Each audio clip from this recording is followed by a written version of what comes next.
In this tutorial, we'll focus on how to use VLOOKUP to look up a product's ID based on its name. VLOOKUP, which stands for Vertical Lookup, is a built-in Excel tool that allows you to search for a specified value vertically across a sheet. Although VLOOKUP may sound complicated at first, it's actually a very easy and useful tool if you frequently search for certain information in a data table with a lot of data.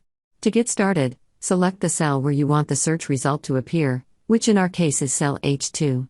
Type in an equal sign and then start typing VLOOKUP. Double-click on the suggested function to select it and make it work. Next, you'll need to provide some additional details to make the function work. The first parameter in the VLOOKUP function is the value to search for in the table of data. This is the value that the VLOOKUP will search for in the first column of the table of data. So, select the reference cell, G2, to let Excel know what to look for and add semicolon. Then, select the area to be searched, which in our case includes both the product and product ID columns. VLOOKUP searches for information to the right of the data you're looking for.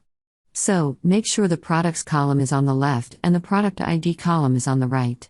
Add semicolon, and Excel will ask you for the column number that contains the information you want to retrieve. Since we want to look up the product ID, which is stored in the second column, we'll enter 2 and add semicolon. Finally, you'll need to tell Excel whether to look for an exact match or a close match. Since we want an exact match, we'll enter false, which is represented by 0.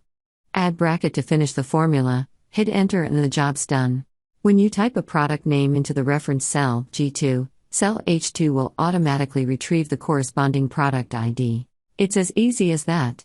If you found this tutorial video helpful, please give us a like or leave a comment below, and watch another video tutorial on how to in 2 minutes.